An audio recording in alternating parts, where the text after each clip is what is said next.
Good morning. Please rise for the Pledge of Allegiance. I pledge allegiance to the flag of the United States of America and to the republic for which it stands, one nation, under God, indivisible, with liberty and justice for all. All right, good morning on this nice crisp morning. Here's Dolma with today's announcements. Good morning, everyone. Today is Tuesday, November 21st, and it is a white day, and it is a green day slash variety day. As a reminder, there will be no school tomorrow, Thursday, or Friday. We hope you all have a restful break. There are still lots of gift requests for the Giving Tree project. Team up with your advisory or dorm to buy a gift. Stop by the first floor of Ranger Breezeway bulletin board and take a tag and purchase the gift. Then return the tag and the unwrapped gift to Kobe 303 by Friday, December 1st. If you have any questions, please see Mrs. Scavito. We wouldn't want you to be sad on a Thursday without a joke from Mr. Camilio. So here you go. What's one thing that you'll have in common with a teddy bear on Thanksgiving? You'll both be filled with stuffing.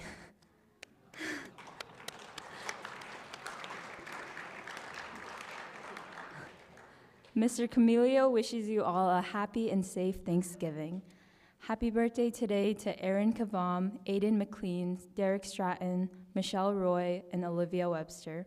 Happy birthday over the break to Jason Mitchell Jr., Karina Henderson, Julia Lejean, Asa Nijensen, Isabel Magnus, Wyatt Bunaconti, Dylan Green, Cape Clements, Addison Seibel, and Cole Lemieux.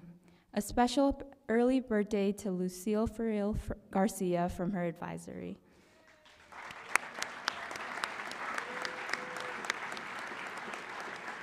Thank you and have a great day. Thank you, Dolma. It's my pleasure to turn the podium over this morning for a faculty chapel talk. Please welcome Mr. Jones.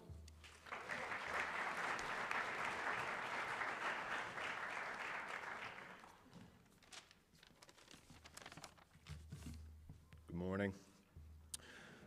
I want everybody to take a minute and think about what makes you different from the people around you. Actually, I want you to think about the way that you feel about that difference, whether it's good, bad, or neither. And I want you to hold those things in your head while I tell you a bit about one of the many ways that I am different and how I feel about it. My name is Mitchell Jones. I am neurodivergent, and I'm grateful for it. A pharmacist broke this news to me 2 years ago when a medication that I took to block the reuptake of dopamine, which is a happy chemical, in my brain made me feel better instantly instead of the expected 2 months.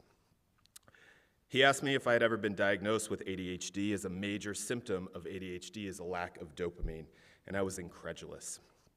I'd gotten good grades, been successful academically, and been the youngest member of both my master's and PhD programs. My understanding of ADHD was it just meant you never paid attention to anything and were particularly hyper. I'm not hyper. And I've successfully focused deeply and intensely on a lot of things. As the pharmacist started to ask questions about my reading skills, my adrenaline-chasing habits, and my abundant, fleeting hobbies, it was like a curtain was lifted, and I was able to see and know myself more deeply. It made sense the way that I couldn't do things that seemed to be really easy for the people around me. My brain is just different. I have a regular joke that I've made since high school, that I'm a jack of all trades and master of none, and should start a business to capitalize on all of my varied skills and interests called Mitchell's Mediocre Industries. Because I'm mediocre at a lot of things. And I don't say this as a dig at myself. I'm proud and happy to have the multitude of mediocre skill sets that I do.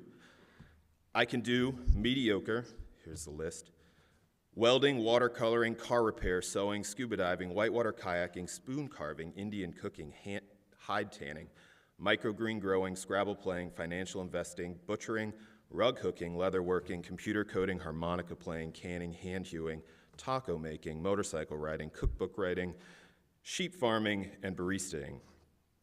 This is a small subset of the things that I have become deeply interested in for overlapping periods of time, ranging from weeks to years.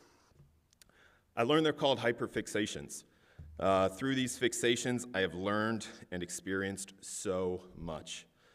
Myself, my friends, and my family have at times tried to steer my hyperfixations, but they're unsteerable. I don't choose them. They seem to choose me. One example of a clearly unchosen hyperfixation was haiku writing. A haiku is taught to be a 3-line poem with a 5-7-5 syllable structure. It's important for you to understand that I don't really know how to count syllables. I haven't fully figured them out yet. They're kind of like commas to me. I know what they are, but I just can't make sense of them. Nonetheless, I would wake up in the middle of the night with these poems in my head, and eventually I thought, you need to write these down. So I started tapping them into my phone at 2 a.m. when I would wake up. And what's interesting to me about this is since I composed them subconsciously, I can kind of wonder what I meant, as though I'm separate from myself. So here's one. A carpet strand, somewhat taller than the rest, gets trimmed short. You might notice, particularly those of you who do know how to count syllables, that this is not, in fact, fitting to that definition of the haiku that I was taught. The internet tells me that it's a 4-7-3 syllable count, in fact, but the internet also told me during my haiku hyperfixation that the 5-7-5 structure is actually a misleadingly narrow definition of a haiku. And that more importantly, a haiku conveys a sudden moment of insight based on an observation. So in this case, my dog's toenails pull carpet strands loose, and my children trim them short. They love to do this. But as I analyze my own subconscious work here, I think what I see is someone who stands out due to a difference, being pushed or forced to conform to the masses. I don't like that. My ADHD, my neurodivergence is different and can make me stand out, but it is also me, and I don't want to be cut down. A few nights later, I woke up to another dreamed haiku. A penny alone, just waiting to be picked up as trash or treasure. Now, I think this came from watching my child, who was 4 at the time, get so excited every time she found a penny on the ground. 1 cent. It's effectively worthless in terms of its value. People often leave them when they check out if they pay cash, but to her, it was like gold. I think this is really a metaphor for the way we approach so many things. I could be frustrated with my neurodivergence, my constant forgetfulness, an inability to schedule things, a deep struggle with reading, or I could embrace the diversity that I have experienced in my life as a result of the way my brain dives headlong into who knows what next. My life is beautiful, and my brain makes it that way. I want you to think again about what it is that makes you different from the people around you. What makes you that carpet strand somewhat taller than the rest? Do you trim yourself short, or do you embrace the beauty in that difference? Do you hold that difference as trash or treasure? Don't cut yourself down. You are treasure. Thank you.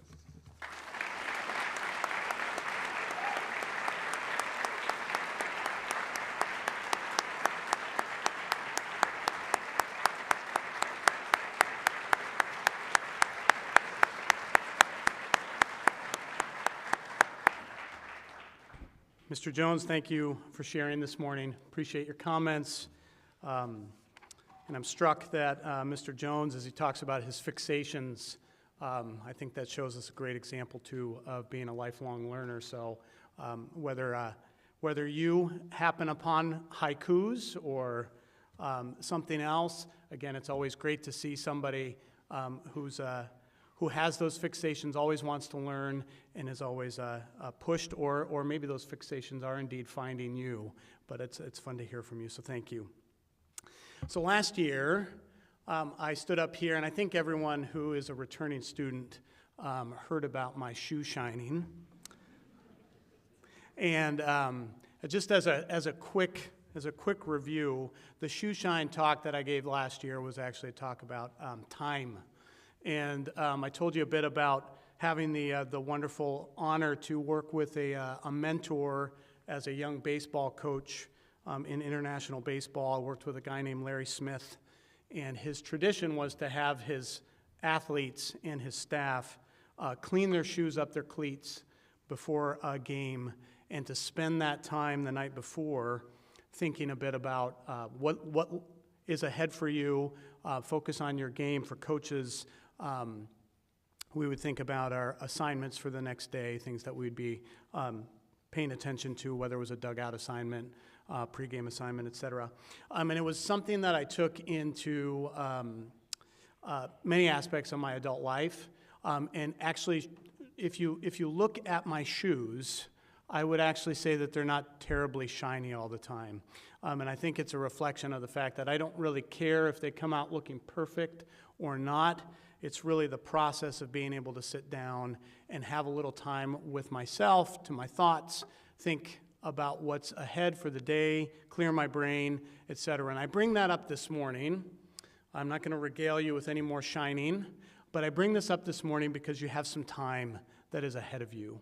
And it's hard-earned time. You've been working hard now for 3 months, right? So here we are. We're ready to take what seems like a massive break, and it's really a 5-day break, which is the longest we've had yet. But I would ask you to think about, have you ever had a break? Because I can think of many where it seemed like a really important, restful time was right here. We're on the cusp of that. And then suddenly it's Sunday evening, and you're thinking, here we go, back to it. And so when that time slips away, I usually look back and ask myself whether I've been intentional about providing myself some time or not. And so when I find that that time has slipped away, it's usually because I haven't. And so I want to encourage all of us for the next few days, think about your time and build and be intentional with your time. And I would even encourage you, as you think about that, to be intentional about your rest, your play, the time you spend with others. Build in time for yourself. So three ways. So first, I'd encourage you over the next few days to build some time in for yourself to reflect. So sit back, go to the balcony above you and reflect a little bit about where you are.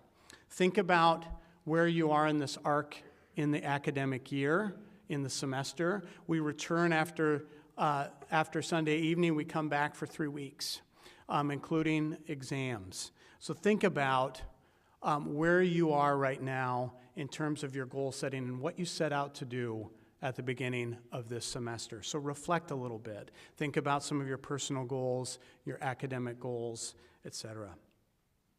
I'd encourage you, secondly, to block some time off to rest. So if you are feeling tired, you're feeling low, or your batteries aren't charged, rest. Get some sleep. Make time for that. And there are lots of different ways that you can rest, but physical, certainly the sleep. If you can get outside and exercise some, I encourage you to do that. There's also creative rest, right? So take some time. Maybe you enjoy playing board games, cards. Maybe you are artistic, and painting or drawing for you is restful. So I'd encourage you to consider that. And for others, you rest in different ways. But I block some time to rest over these next days. And maybe it coincides with the rest, but block some time with people you care about doing something you really enjoy. And so maybe that goes with your rest, but that's a third way that we can be intentional with our time. Regardless, I hope you have a wonderful next 5 days. I look forward to seeing you well rested come Monday, but enjoy this week. If you're celebrating Thanksgiving, enjoy the holiday, and we'll see you on Monday. Faculty.